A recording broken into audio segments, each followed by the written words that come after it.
मैं संजय सिंह आप सभी को आप सबके YouTube channel Sanjay online study zone पर स्वागत करता हूं। दोस्तों, प्रैक्टिस सेट नंबर 4 में लाया हूं बीएसएससी इंटर लेवल का, और यह खान सर का आरबीडी पब्लिकेशन से संबंध से बुक जो लॉन्च हुआ है दोस्तों, वो बुक में लाया हूँ आज। खान सर का यह 4th नंबर प्रैक्टिस सेट है। इस बुक में 27 सेट्स दिए गए हैं, उसमें से 20 प्रैक्टिस सेट हैं और 7 प्रीवियस ईयर हैं। पहले 20 प्रैक्टिस सेट करवा दूंगा, उसके बाद प्रीवियस सेट भी मैं लाऊंगा दोस्तों, आप लोग निश्चिंत रहिए। और यह चौथा सेट है। इससे पहले 3 सेट मैं अपलोड कर चुका हूं और उसे प्लेलिस्ट में मैं शामिल कर दिया हूं दोस्तों। प्लेलिस्ट एक अलग से बना दिया हूं, उसमें Khan sir BSSC inter level practice set के नाम से मैं उसे बना दिया हूं। आप उसे जाकर देख सकते हैं और उसका लाभ उठा सकते हैं दोस्तों। यदि आप लोग को अच्छा लगता है तो वीडियो को लाइक करें, दोस्तों ग्रुप में शेयर करें एंड चैनल को सब्सक्राइब करना ना भूलें दोस्तों। तो चलिए स्टार्ट करते हैं आज का प्रश्न।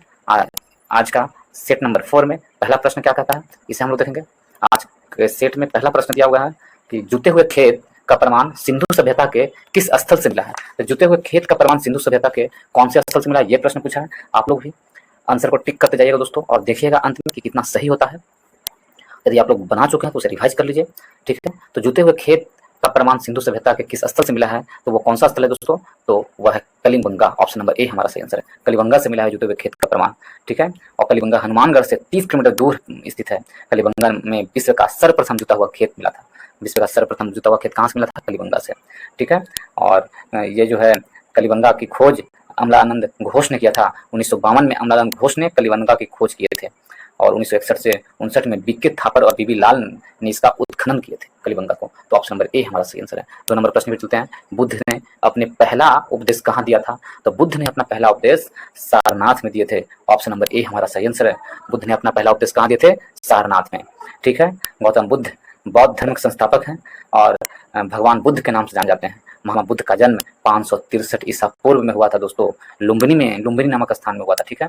महात्मा बुद्ध के बचपन का नाम यदि आपसे पूछ ले तो क्या था, तो उनका बचपन का नाम सिद्धार्थ था। और उन्होंने बोध गया में क्या किए थे, तो ज्ञान प्राप्त किए थे। उन्होंने बोध गया में ज्ञान प्राप्त किए थे और अपना पहला उपदेश सारनाथ में गौतम बुद्ध ने दिए थे। लुम्बिनी में उनका जन्म हुआ था और कुशीनगर में उनका मृत्यु हुआ था। और महात्मा बुद्ध की मृत्यु कुशीनगर में हुआ था। तो ऑप्शन नंबर ए हमारा सही आंसर है। आगे की ओर चलते हैं दोस्तों। नेक्स्ट प्रश्न, 3rd नंबर प्रश्न की ओर। द्वितीय गोलमेज सम्मेलन में महात्मा गांधी जी के साथ हिस्सा लेने कौन गया था, तो द्वितीय गोलमेज सम्मेलन में महात्मा गांधी जी के साथ हिस्सा लेने के लिए कौन गई थी, तो वो सरोजिनी नायडू थी। ऑप्शन नंबर सी हमारा सही आंसर है। सरोजिनी नायडू ने महात्मा गांधी के साथ द्वितीय गोलमेज सम्मेलन में भाग लेने के लिए गई थी। और यह सम्मेलन 1931 में हुआ था। कब हुआ था, 1931 में। और कांग्रेस की तरफ से गांधी जी ने प्रतिनिधित्व किया था। तो ऑप्शन नंबर कौन गई थी महात्मा गांधी के साथ, तो Sarojini Naidu. Option number C हमारा सही आंसर है। हमारा सही कौन सा, ऑप्शन सी। नेक्स्ट पे चलते हैं दोस्तों। 4 नंबर प्रश्न में, भारत में प्रकाशित होने वाले प्रथम अखबार का नाम क्या था, तो भारत में प्रकाशित होने वाले प्रथम अखबार का नाम द बंगाल गजट है। ऑप्शन नंबर बी हमारा सही आंसर है। कौन, द बंगाल गजट भारत में प्रकाशित होने वाला प्रथम अखबार है और इसका प्रकाशन 1780 में किया गया था। ऑप्शन नंबर ए हमारा सही आंसर है। कोलकाता में प्रकाशित हुआ था यह द बंगाल गजट। कहाँ हुआ था, तो कोलकाता में। और यह एक अंग्रेजी अखबार था दोस्तों और इसके प्रकाशक कौन थे, तो जे.एम. हिक्की थे इसे प्रकाशित करने वाले। बंगाल गजट के प्रकाशक कौन थे, तो J M. Hicky. Option number B हमारा सही आंसर है। प्रार्थना समाज के संस्थापक कौन बने थे। नेक्स्ट देखें दोस्तों, इसमें दिया हुआ है प्रार्थना समाज के संस्थापक कौन थे, तो इसमें आंसर क्या होगा, प्रार्थना समाज के संस्थापक आत्माराम पंडुरंग थे। ऑप्शन नंबर सी हमारा सही आंसर है। आत्माराम पंडुरंग प्रार्थना समाज के संस्थापक थे। प्रार्थना समाज की स्थापना महाराष्ट्र में हुई थी दोस्तों। कहाँ हुई थी, महाराष्ट्र में। 1867 ईस्वी में 1867 ईस्वी में महाराष्ट्र में प्रार्थना समाज की स्थापना हुई थी। इसके संस्थापक आत्माराम पांडुरंग थे, ठीक है। आत्माराम पांडुरंग थे। प्रार्थना समाज के आंदोलन ने राजा राम मोहन राय द्वारा बंगाल में स्थापित ब्रह्म समाज 1828 में हुई थी, ब्रह्म समाज से प्रेरणा ग्रहण की थी, ठीक है। तो ब्रह्म समाज के संस्थापक कौन थे, राजा राम मोहन राय ने, ठीक है। राजा राम मोहन राय ब्रह्म समाज के संस्थापक हुए, ठीक है दोस्तों। नेक्स्ट पे चलते हैं दोस्तों। इसमें दिया गया है 6 नंबर प्रश्न में, भारत के राष्ट्रीय आंदोलन के दौरान किस दिन को स्वतंत्रता दिवस के रूप में मनाया जाता है, तो भारतीय राष्ट्रीय आंदोलन के दौरान किस दिन को स्वतंत्रता दिवस के रूप में मनाया जाता है, तो किस दिन के, तो 26 जनवरी 1930 को 26 जनवरी 1930 को स्वतंत्रता दिवस के रूप में मनाया था। ऑप्शन नंबर बी हमारा सही आंसर है। 26 जनवरी 1930 को देश का झंडा फहराया गया था और 26 जनवरी को स्वतंत्रता दिवस मनाने की शपथ ली गई थी। 26 जनवरी 1930 को देश के पहले प्रधानमंत्री जवाहरलाल नेहरू के नेतृत्व में इंडियन नेशनल कांग्रेस ने अंग्रेजी हुकूमत के खिलाफ पूर्ण स्वराज का ऐलान किया था। तो ऑप्शन नंबर बी हमारा सही आंसर है। नेक्स्ट क्वेश्चन चलते हैं दोस्तों, इसमें दिया गया है 7 नंबर प्रश्न में, काकोरी रेलगाड़ी लूटपाट की कल्पना राम प्रसाद बिस्मिल और ने की थी। और काकोरी रेलगाड़ी लूटपाट की कल्पना राम प्रसाद बिस्मिल और अशफाक उल्लाह खान ने किया था। राम प्रसाद बिस्मिल और अशफाक उल्लाह खान ने काकोरी रेल कांड की लूटपाट की घटना किए थे। तो ऑप्शन नंबर सी हमारा सही आंसर है। कौन सा आंसर सही होगा? Option number C, Ashfaq Ullah Khan और राम प्रसाद बिस्मिल। काकोरी रेल कांड कब हुआ था दोस्तों? 9 अगस्त 1925 को काकोरी रेल कांड हुआ था। कब हुआ था? 9 अगस्त 1925 को। और इसमें ये काकोरी कहाँ? उत्तर प्रदेश में हुआ था। 8 डाउन ट्रेन में डाका डालकर सरकारी खजाने को लूट लिया गया था और हिंदुस्तान रिपब्लिकन एसोसिएशन के 10 सदस्यों ने इस पूरी घटना को अंजाम दिया था। तो ऑप्शन नंबर सी हमारा सही आंसर है। नेक्स्ट चलते हैं दोस्तों 1 नंबर प्रश्न की ओर। 1 नंबर प्रश्न में दिया गया है कि महिलाओं के मताधिकार से संबंधित सफ्रागेट्स मूवमेंट किस देश में चलाया गया? तो महिलाओं के मताधिकार से संबंधित जो सफ्रागेट्स मूवमेंट था वो किस देश में चलाया गया था?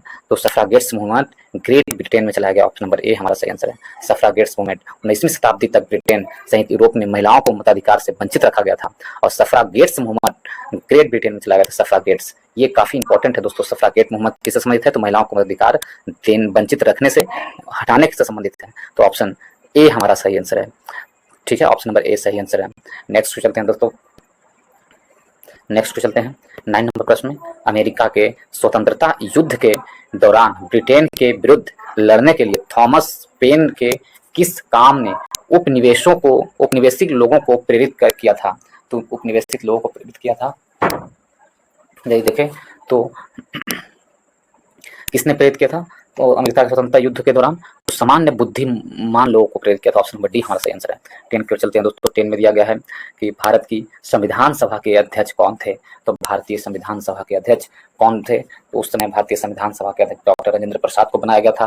डॉक्टर राजेंद्र प्रसाद को संविधान सभा का अध्यक्ष बनाया गया था और संविधान सभा का उपाध्यक्ष ऑप्शन नंबर बी सही आंसर है। और संविधान सभा का अस्थायी रूप से अध्यक्ष बनाया गया था किन्हें? तो अस्थायी रूप से संविधान सभा का अध्यक्ष बनाया गया था सच्चिदानंद सिन्हा को, अस्थायी रूप से बनाया गया था।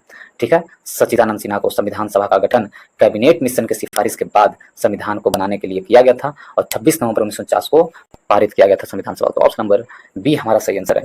11 नंबर प्रश्न में चलते हैं। प्रांतीय संविधान समिति के अध्यक्ष कौन थे? तो प्रांतीय संविधान समिति के अध्यक्ष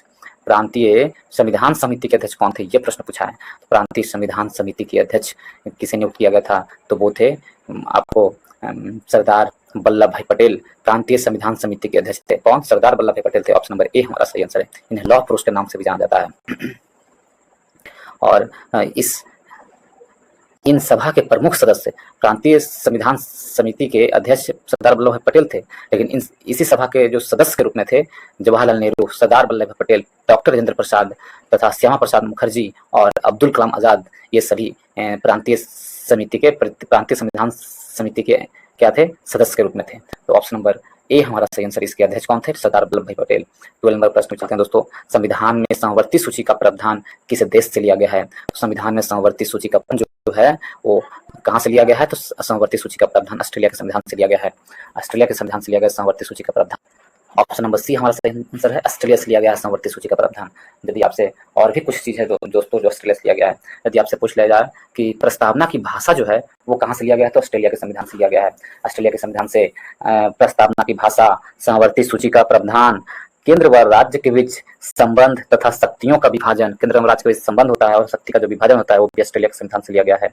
और संसद के दोनों सदनों की संयुक्त बैठक होता है वो भी ऑस्ट्रेलिया के संविधान से लिया गया है। तो ऑस्ट्रेलिया के संविधान से इतनी चीज लिए गए हैं। यदि ऑप्शन नंबर ए देखें दोस्तों अमेरिका के संविधान से, तो अमेरिका के संविधान से प्रस्तावना लिया गया है। यदि आपसे पूछ लिया जाए प्रस्तावना कहाँ से लिया गया, तो अमेरिका के संविधान से लिया गया है। प्रस्तावना की भाषा ऑस्ट्रेलिया के संविधान से लिया गया है, परंतु प्रस्तावना अमेरिका के संविधान से लिया गया है। अमेरिका के संविधान से यदि हम देखें तो अमेरिका के संविधान से आपको प्रस्तावना है, मौलिक अधिकार है, न्यायिक पुनरावलोकन, संविधान की सर्वोच्चता, न्यायपालिका की स्वतंत्रता, निर्वाचित राष्ट्रपति एवं उस पर महाभियोग, उपराष्ट्रपति, उच्चतम न्यायालय एवं उच्च न्यायालय के न्यायाधीशों को हटाने की विधि एवं वित्तीय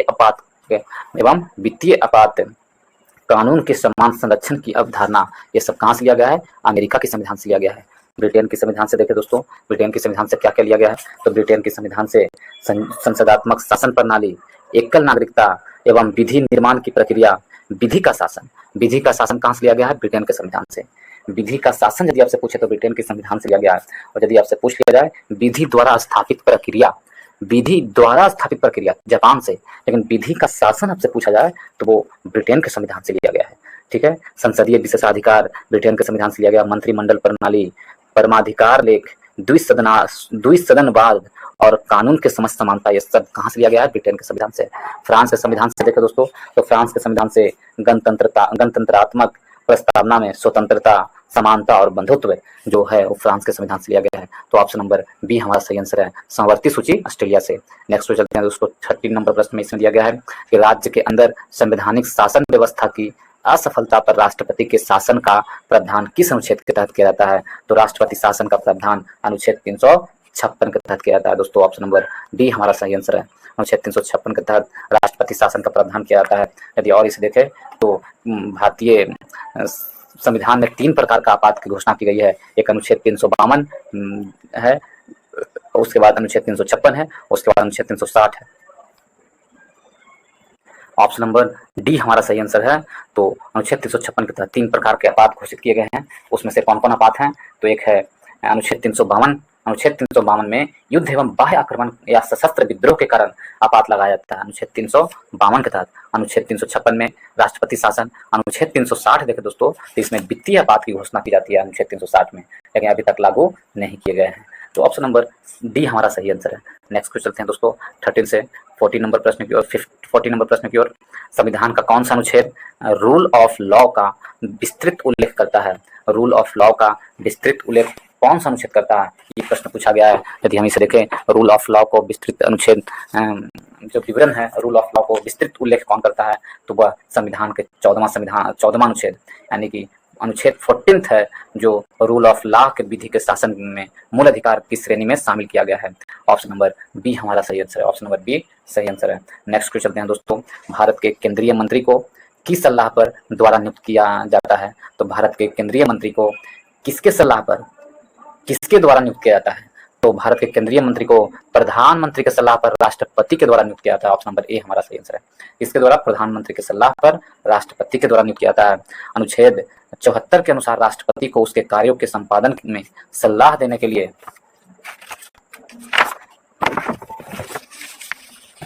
एक मंत्री परिषद होती है और इसका प्रधान प्रधानमंत्री होता है।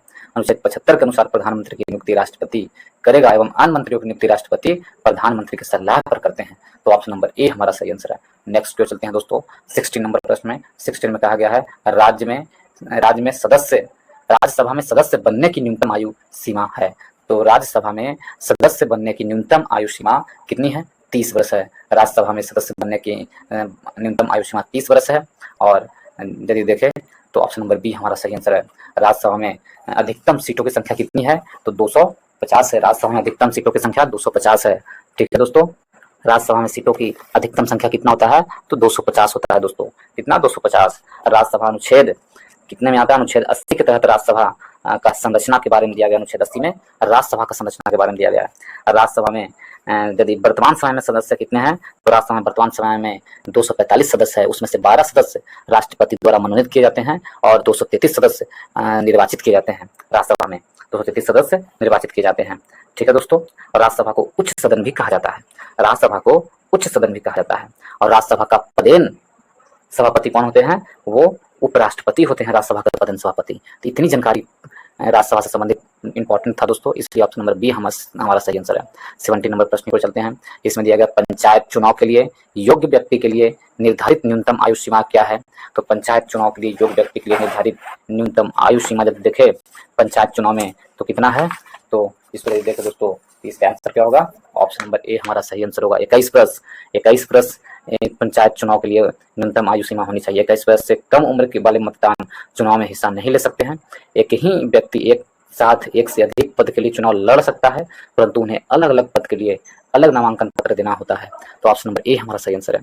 18 नंबर प्रश्न में भारत की विदेश नीति आधारित है। तो भारत की जो विदेश नीति है किस पर आधारित है? तो भारत का विदेश नीति गुटनिरपेक्षता की नीति पर आधारित है। ऑप्शन नंबर ए हमारा सही आंसर है। किस पर आधारित है?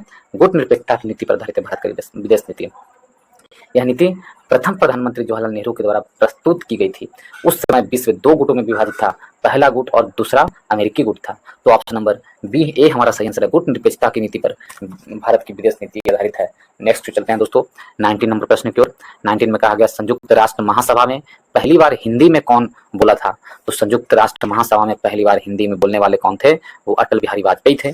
ऑप्शन नंबर सी हमारा सही आंसर है। अटल बिहारी वाजपेयी ने वर्ष 1977 में, कब? वर्ष 1977 में संयुक्त राष्ट्र महासभा में, वर्ष 1977 में कब? तो संयुक्त राष्ट्र महासभा, संयुक्त राष्ट्र संघ में पहली बार हिंदी में भाषण दिए थे और वे तत्काल जनता सरकार के विदेश मंत्री के पद पर थे। और नरेंद्र मोदी ने भी हिंदी में संयुक्त राष्ट्र महासभा में भाषण दिए हैं। तो ऑप्शन नंबर सी हमारा सही आंसर है। यदि आप लोग दोस्तों भारतीय संविधान चैप्टर वाइज पढ़ना चाहते हैं ऑब्जेक्टिव फॉर्म में, तो हमारे इस चैनल के प्लेलिस्ट में जाएं, वहां पर आपको चैप्टर वाइज आपको वीडियो उपलब्ध मिलेंगे और भारतीय संविधान के नाम से वीडियो मैं अपलोड कर चुका हूं।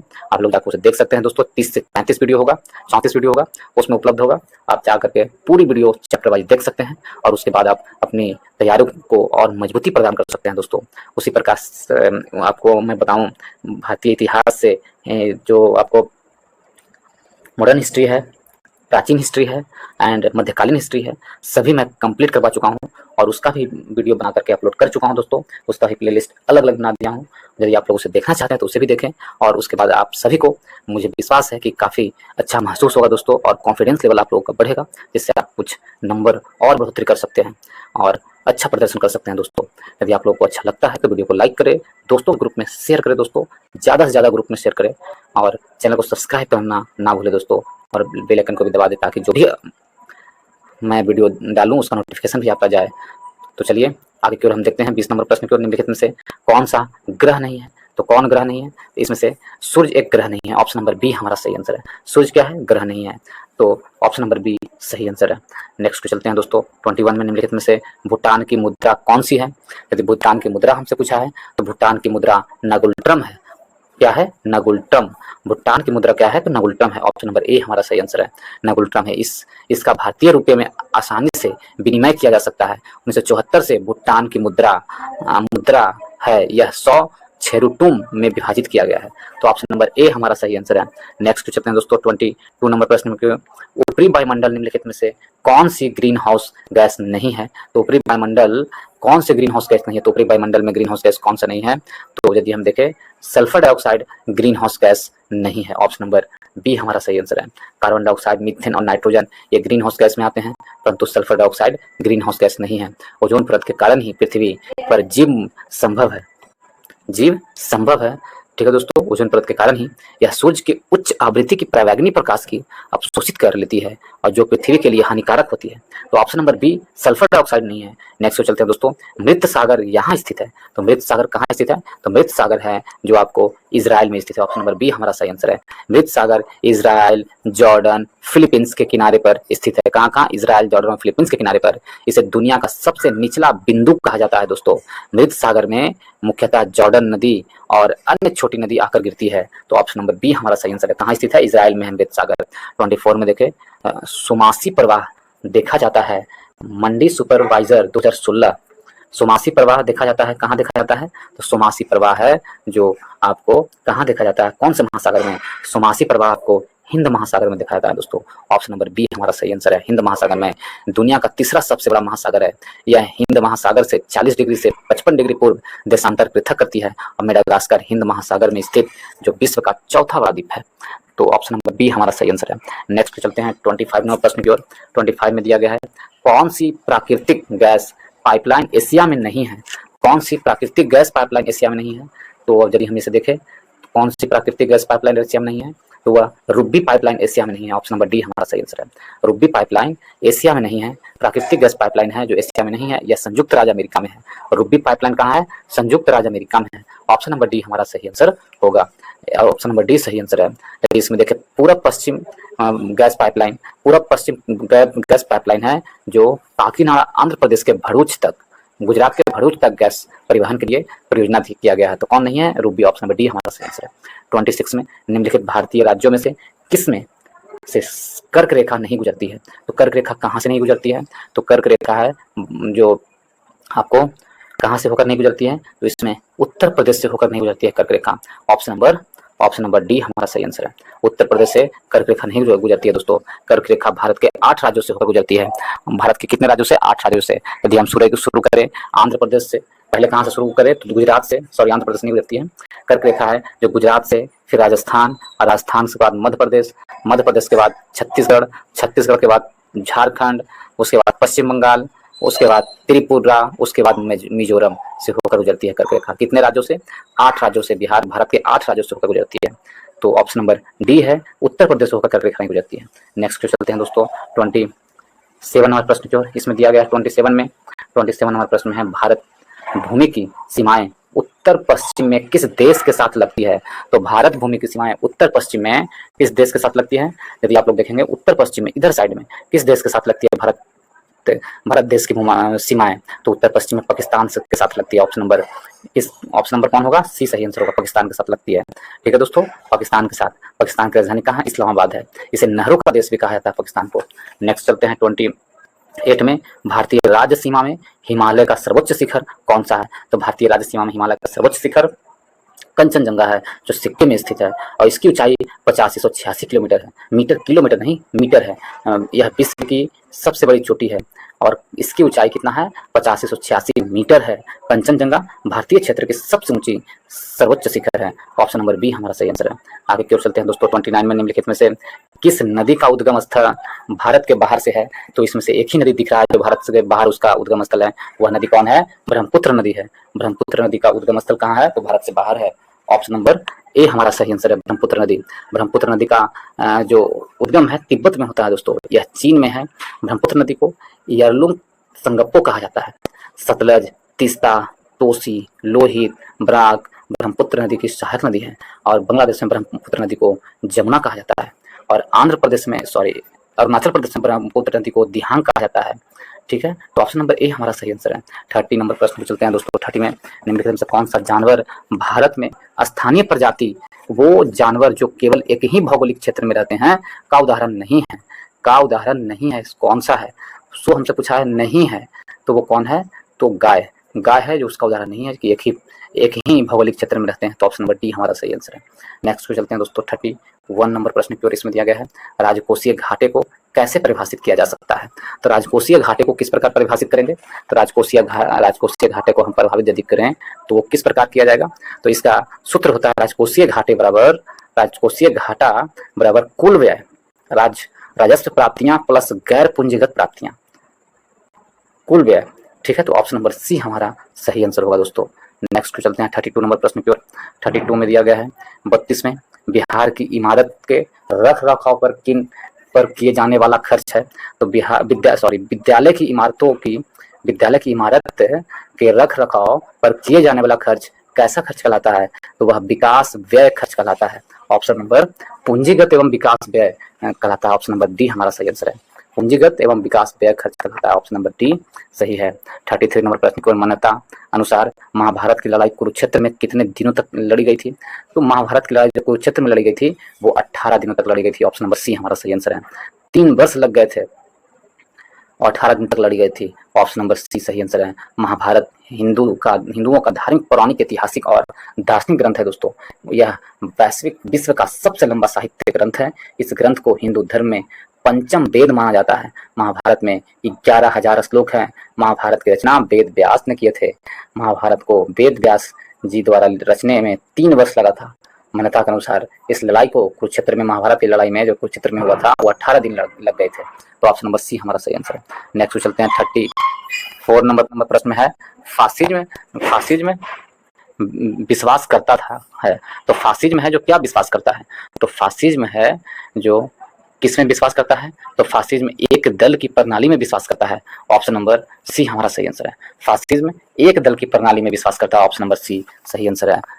किसमें विश्वास करता है? तो एक दल की प्रणाली में। ऑप्शन नंबर सी सही आंसर है। फासिज्म है जो एक दल की प्रणाली में, पहली फासिज्म मूवमेंट इटली में चलाया गया था दूसरे विश्व युद्ध के दौरान। फासिज्म मूवमेंट कहाँ चलाया गया था? इटली में दूसरे विश्व युद्ध के दौरान चलाई गई थी। और यह आंदोलन समाजवाद या साम्यवाद के विरुद्ध नहीं अपितु उदारतावाद के विरुद्ध था। तो ऑप्शन नंबर ए सही आंसर है।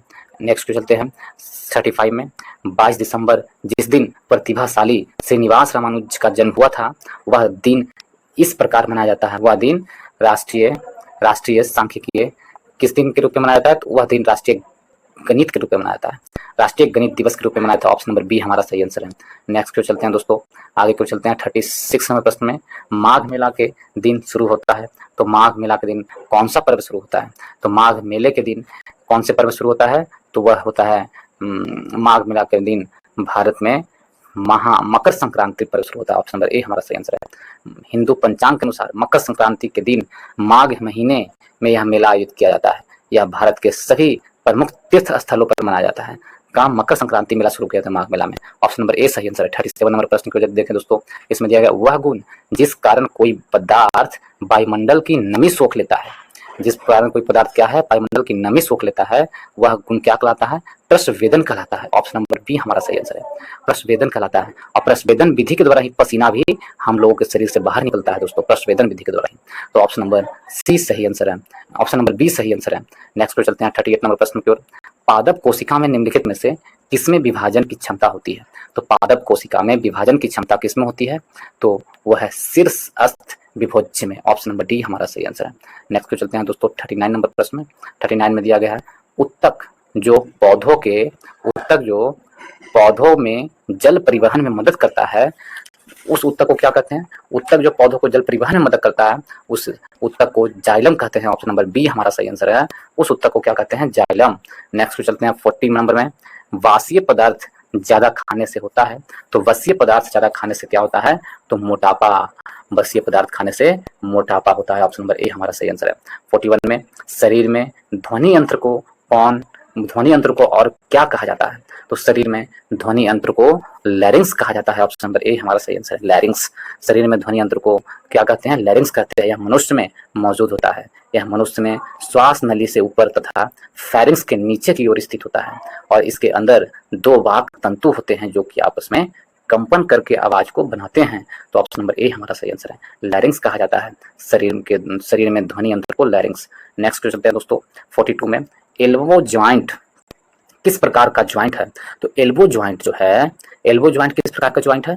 यह एक हिंज ज्वाइंट है। ऑप्शन नंबर डी हमारा सही आंसर है। एल्बो ज्वाइंट हिंज ज्वाइंट है। ऑप्शन नंबर डी सही आंसर है। नेक्स्ट पे चलते हैं 43 में है वंशानुगत स्थानांतरण की इकाई क्या है? तो वंशानुगत स्थानांतरण की इकाई जो है उसे जीन कहा जाता है। वंशानुगत स्थानांतरण की इकाई को जीन कहते हैं। ऑप्शन नंबर ए हमारा सही आंसर है। शरीर में आयोडीन की कमी से कौन सी बीमारी होती है? शरीर में आयोडीन की कमी से घेंघा नामक बीमारी होती है। ऑप्शन नंबर डी हमारा सही आंसर है, घेंघा नामक बीमारी होती है। आयोडीन की कमी से घेंघा, गर्भपात, शारीरिक विकास में रुकावट, मृत बच्चा पैदा होना, काम करने में थकान या कमजोरी महसूस होना, विकलांगता, मंद बुद्धि, बौनापन आदि जैसे रोग होते हैं दोस्तों। किस कारण से? आयोडीन की कमी से। ऑप्शन नंबर डी हमारा सही आंसर है। नेक्स्ट चलते हैं दोस्तों, इसमें दिया गया है मशरूम किसका उदाहरण है? तो मशरूम है क्या है? तो मशरूम एक प्रकार का कवक है। ऑप्शन नंबर ए हमारा सही आंसर है। मशरूम क्या है? तो एक प्रकार का कवक है। इसमें क्लोरोफिल नहीं पाई जाती है, जिसके कारण इसमें प्रकाश संश्लेषण की प्रक्रिया नहीं होती है। यह मृतोपजीवी तथा परजीवी के रूप में अपना जीवन जीते हैं। ये क्या है? मशरूम मृतोपजीवी या परजीवी के रूप में जीवन जीता है। तो मशरूम एक कवक है। ऑप्शन नंबर ए हमारा सही आंसर है। 46 में अस्थि सुसूरता यानी ऑस्टियोपोरोसिस की कमी से होता है।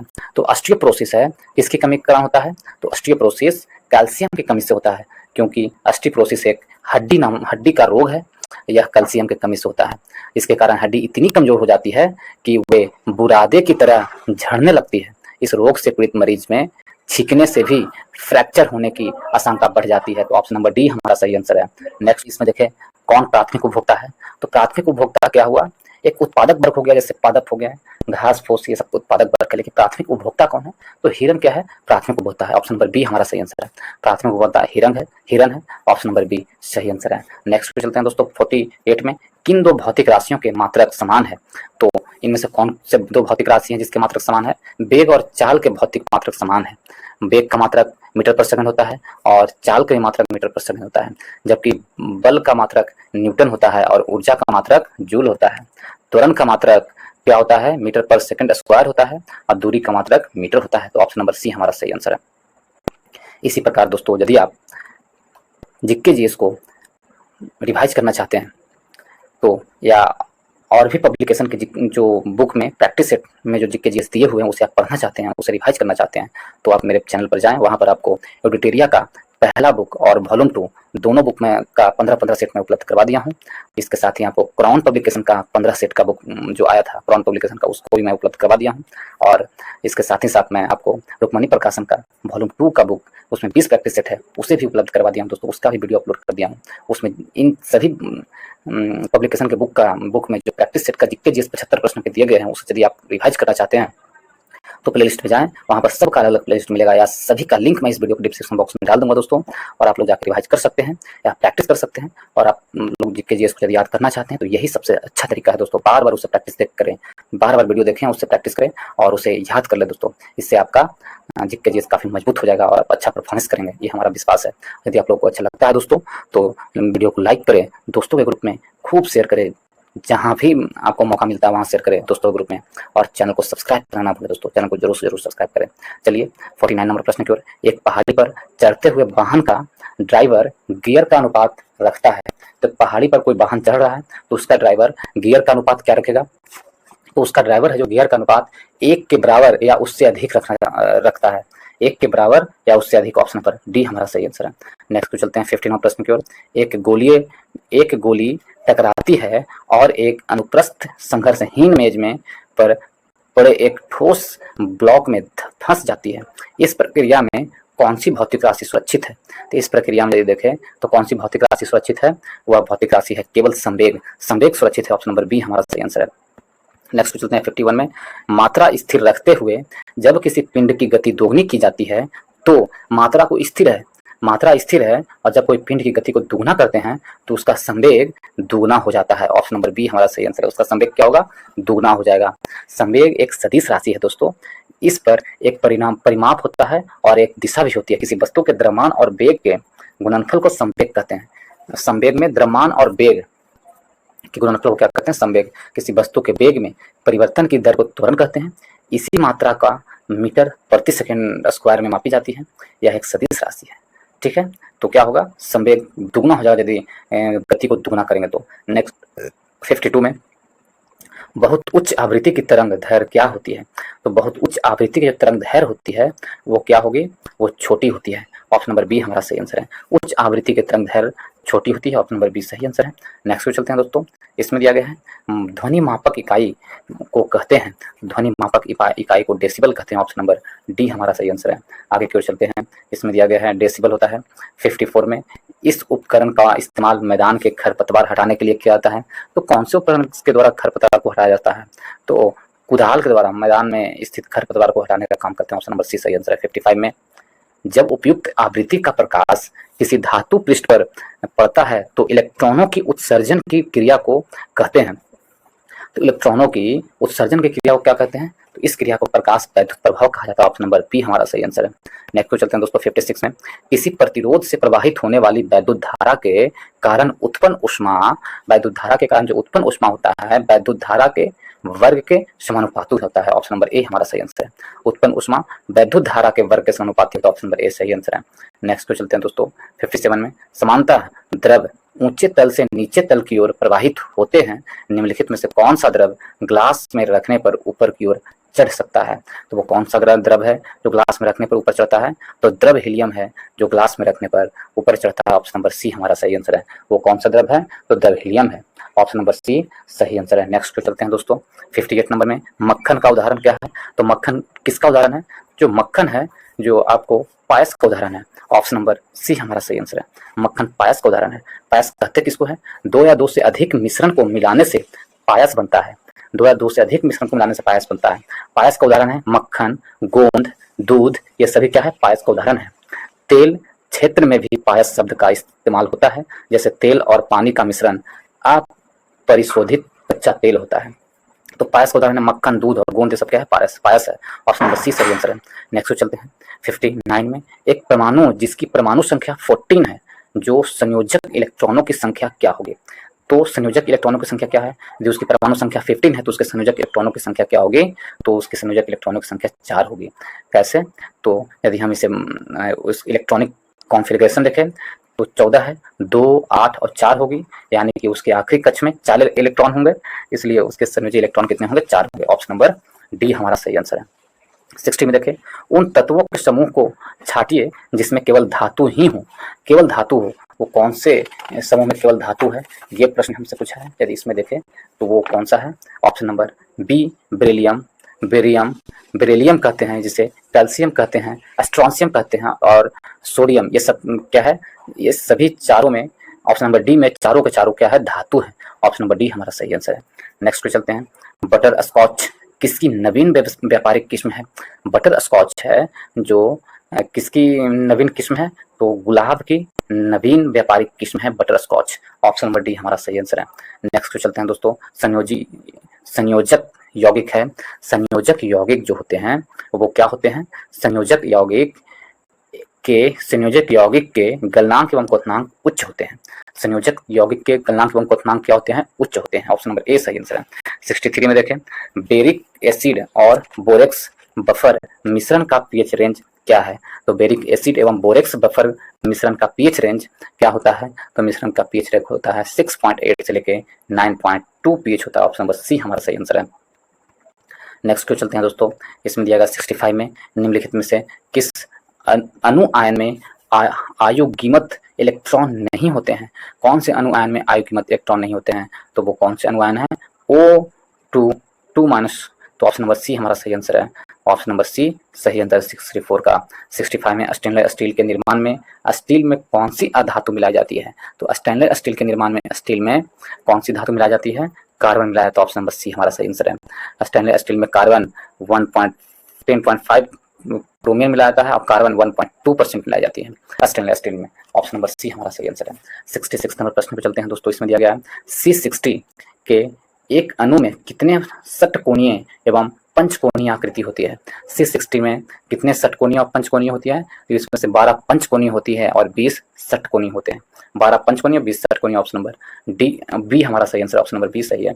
नेक्स्ट क्यों चलते हैं दोस्तों, इसमें दिया गया 67 में, उदंतपुरी शिक्षा केंद्र निम्न में से किस राज्य में अवस्थित है था? तो उदंतपुरी किस शिक्षा केंद्र है जो बिहार राज्य में उपस्थित था? ऑप्शन नंबर बी हमारा सही आंसर है। 68 में, सोन तथा गंगा नदी का संगम बिहार के किस जिले में स्थित है? सोन और गंगा का संगम बिहार के पटना में स्थित है। ऑप्शन नंबर बी हमारा सही आंसर है। 69 नंबर प्रश्न पे चलते हैं दोस्तों, इसमें दिया गया है, प्रधानमंत्री नरेंद्र मोदी ने राजस्थान के किस शहर में महाजन संपर्क अभियान शुरू किया है? तो महाजन संपर्क अभियान कहाँ शुरू किया है? तो अजमेर में शुरू किया है। ऑप्शन नंबर ए हमारा सही आंसर है, अजमेर में। 70 नंबर प्रश्न की ओर, हाल ही में बालासोर में एक बड़ा हादसा हुआ, बालासोर किस राज्य में स्थित है दोस्तों? तो बालासोर जो है आपको कहाँ स्थित है? बालासोर है जो उड़ीसा में स्थित है। ऑप्शन नंबर सी हमारा सही आंसर है, उड़ीसा में बालासोर स्थित है। ऑप्शन नंबर ए सही आंसर है। नेक्स्ट क्यों चलते हैं दोस्तों, इनमें से किस नोबेल शांति पुरस्कार 2019 से सम्मानित किया गया था? 2019 में नोबेल पुरस्कार किसे दिया गया था? तो 2019 में अभी अहमद अली को नोबेल पुरस्कार दिया था। इथियोपिया के प्रधानमंत्री थे अबी अहमद अली, उन्हें नोबेल पुरस्कार 2019 में दिया गया था। 2021 का नोबेल शांति पुरस्कार मारिया रेसा को दिया गया है और दमित्री मुराटोव को 2021 का नोबेल शांति का पुरस्कार दिया गया है। अभिव्यक्ति की स्वतंत्रता की रक्षा के से उन्हें प्रयास के लिए सम्मानित किया गया है। तो ऑप्शन नंबर कौन थे? अबी अहमद अली कहाँ के? तो इथियोपिया के प्रधानमंत्री थे। 72 नंबर प्रश्न में चलते हैं। 72 में, राष्ट्रीय आंदोलन के दौरान पहला स्वतंत्रता दिवस किस तिथि को मनाया गया था? तो राष्ट्रीय आंदोलन के दौरान पहला स्वतंत्रता दिवस 26 जनवरी 1930 को मनाया गया था। ऑप्शन नंबर डी हमारा सही आंसर होगा। 73 नंबर प्रश्न 73 में देखते हैं दोस्तों, इसमें दिया गया, भारत के मुख्य चुनाव आयुक्त और चुनाव आयुक्त की नियुक्ति कौन करता है? तो मुख्य चुनाव आयुक्त और चुनाव आयुक्त की नियुक्ति भारत में कौन करता है? वो करता है भारत के राष्ट्रपति। ऑप्शन नंबर डी हमारा सही आंसर है, ऑप्शन नंबर डी सही आंसर है। 74 नंबर प्रश्न में दिया गया है, इनमें से कौन सा भारत का पहला रिएक्टर है जिसे यूरेनियम 233 को ईंधन के रूप में उपयोग करने के लिए डिजाइन किया गया है? तो ईंधन के रूप में उपयोग करके डिजाइन किया गया वो कौन है? तो वह कामनी है। ऑप्शन नंबर बी हमारा सही आंसर है। और भारत के प्रथम मानव रहित चंद्र अन्वेषण चंद्रयान फर्स्ट को कहाँ से प्रक्षेपित किया गया था? तो चंद्रयान फर्स्ट को कहाँ से प्रक्षेपित किया गया था? यह श्रीहरिकोटा से प्रक्षेपित किया गया था। ऑप्शन नंबर डी हमारा सही आंसर है। चंद्रयान फर्स्ट श्रीहरिकोटा से 22 अक्टूबर 2008 को सफलतापूर्वक प्रमोचित किया गया और इसके सफल प्रशिक्षण के साथ ही भारतीय दुनिया का 6ठा देश बन गया जिसने चांद चांद के लिए अपना अभियान भेजा था? ऑप्शन नंबर डी हमारा सही आंसर। श्रीहरिकोटा से प्रथम चंद्रयान भेजा था। नेक्स्ट क्वेश्चन चलते हैं दोस्तों। 76 में निम्नलिखित में से कौन 1923 में गठित स्वराज पार्टी के संस्थापक सदस्यों में से एक थे? तो सी आर दास थे संस्थापक सदस्यों में से एक, जो 1923 में गठित हुआ था। कौन? तो स्वराज पार्टी की गठन कौन थे? तो सी आर दास थे। 77 में इनमें से किससे खान ए खाना की उपाधि से सम्मानित किया गया था? तो खान ए खाना की उपाधि बैरम खां को दिया गया था। ऑप्शन नंबर सी हमारा सही आंसर है। बैरम खां को खान ए खाना की उपाधि से सम्मानित किया गया था। ठीक है दोस्तों, ऑप्शन नंबर सी हमारा सही आंसर है। रहीम के पिता बैरम खां 13 वर्ष के अकबर के अभिभावक बने थे और 1584 ईस्वी में रहीम को खान ए खाना की उपाधि अकबर के द्वारा प्रदान किया गया था। तो ऑप्शन नंबर सी सही आंसर होगा, बैरम खां को दिया गया था। नेक्स्ट क्वेश्चन चलते हैं दोस्तों। कर्क रेखा इनमें से किस राज्य से नहीं गुजरती है? तो कर्क रेखा है इनमें से असम से होकर नहीं गुजरती है। ऑप्शन नंबर ए हमारा सही आंसर होगा। कहां से? असम से। नेक्स्ट क्वेश्चन चलते हैं दोस्तों। नेक्स्ट में दिया गया है 79 में भारत ने खालिस्तान में पहली बार टोक्यो प्रोटोकॉल पर हस्ताक्षर किए और अपना समर्थन दिया। तो भारत ने टोक्यो प्रोटोकॉल पर पहली बार कब हस्ताक्षर किया था? तो अगस्त 2002 को हस्ताक्षर किया और उसका समर्थन दिया। कब? अगस्त 2002 को। ऑप्शन नंबर सी हमारा सही आंसर है। ऑप्शन नंबर सी सही आंसर है। 80 नंबर प्रश्न की ओर। भारत में सूखा प्रबंधन क्षेत्र कार्यक्रम किस पंचवर्षीय योजना की अवधि के दौरान शुरू किया गया था? किस पंचवर्षीय योजना की अवधि के दौरान शुरू किया गया था? तो चौथी पंचवर्षीय योजना के तहत किया गया था। ऑप्शन नंबर बी हमारा सही आंसर है। ऑप्शन नंबर बी सही आंसर है। 1973 से 74 के में केंद्रीय प्रायोजित कार्यक्रम है जो एक एकीकृत क्षेत्र को विकास कार्यक्रम के रूप में शुरू किया गया था। तो ऑप्शन नंबर बी सही आंसर है। 81 नंबर प्रश्न के लिए चलते हैं दोस्तों। 81 में कहा जा रहा है विश्व छात्र दिवस कब मनाया जाता है? तो विश्व छात्र दिवस है जो आपको कौन से तारीख मनाया था यह प्रश्न पूछा है। तो 15 अक्टूबर को विश्व छात्र दिवस मनाया जाता है। विश्व छात्र दिवस कब मनाया था? 15 अक्टूबर को। ऑप्शन नंबर बी हमारा सही आंसर है। विश्व छात्र दिवस 15 अक्टूबर को मनाया जाता है। और 82 नंबर प्रश्न की ओर। श्री लिंगराज मंदिर किस शहर में स्थित है? तो लिंगराज मंदिर भुवनेश्वर में स्थित है। ऑप्शन नंबर सी हमारा सही आंसर है। श्री लिंगराज मंदिर है जो उड़ीसा के भुवनेश्वर शहर में स्थित है। इसमें त्रिभुवन शिव की समर्पित लिंगराज मंदिर भारत के उड़ीसा प्रांत की राजधानी भुवनेश्वर में स्थित है। यह भुवनेश्वर का मुख्य मंदिर है तथा इस नगर के प्राचीन मंदिरों में से एक है तथा इसका नाम सोमवंशित राजवंश राजाओं के द्वारा किया गया था। ऑप्शन नंबर सी हमारा सही आंसर है। निम्नलिखित में से किस भारतीय राज्य में नाभिकीय संयंत्र स्थित है? तो नाभिकीय संयंत्र कहाँ स्थित है? किस भारतीय राज्य में नाभिकीय संयंत्र स्थित है? तो नाभिकीय संयंत्र आपको नहीं स्थित है। सो पूछा है किस भारतीय राज्य में स्थित नहीं है नाभिकीय संयंत्र? तो नाभिकीय संयंत्र है जो बिहार में स्थित नहीं है। ऑप्शन नंबर ए हमारा सही आंसर। कहाँ? बिहार में। 84 नंबर प्रश्न में संवैधानिक उपचारों का अधिकार संविधान का हृदय और आत्मा यह कथन किसका है? तो डॉक्टर भीमराव अम्बेडकर ने संवैधानिक उपचारों का आधार को क्या कहा? तो डॉक्टर भीमराव अम्बेडकर ने कहा था संवैधानिक उपचार के अधिकार को संविधान का हृदय और आत्मा कहा था। किसने? डॉक्टर भीमराव अम्बेडकर ने। नेक्स्ट हम लास्ट प्रश्न में चलते हैं दोस्तों। इस वीडियो का लास्ट प्रश्न होगा 85 नंबर प्रश्न में। इसमें दिया गया है कि इनमें से कौन सी संयुक्त राष्ट्र एजेंसी परमाणु प्रौद्योगिकी की सुरक्षा एवं शांतिपूर्ण उपयोग के लिए जवाबदेही है? शांतिपूर्ण उद्देश्य के लिए जवाबदेही कौन सी एजेंसी है? तो वह है अंतर्राष्ट्रीय परमाणु ऊर्जा एजेंसी। अंतर्राष्ट्रीय परमाणु ऊर्जा एजेंसी। ऑप्शन नंबर ए हमारा सही आंसर। अंतर्राष्ट्रीय परमाणु ऊर्जा एजेंसी। ऑप्शन नंबर ए सही आंसर है। इसका मुख्यालय वियना ऑस्ट्रिया में है। इसका मुख्यालय वियना ऑस्ट्रेलिया में है। इसका गठन यदि हम देखें अंतर्राष्ट्रीय परमाणु ऊर्जा एजेंसी का गठन 29 जुलाई 1957 में किया गया था। ऑप्शन नंबर ए हमारा सही आंसर है। इसके साथ ही इस वीडियो को समाप्त करते हैं दोस्तों। यदि आप लोगों को वीडियो अच्छा लगा हो तो वीडियो को खूब शेयर करें दोस्तों। जहां भी ग्रुप है सभी ग्रुप में शेयर करें। चैनल को सब्सक्राइब करना ना भूलें दोस्तों। ज़्यादा से ज़्यादा लोग चैनल को सब्सक्राइब करें और बेल आइकन को भी दबा दें ताकि जो भी वीडियो अपलोड करूँ उसका नोटिफिकेशन आपका मिल सके। और इस वीडियो को देखने के लिए बहुत बहुत धन्यवाद।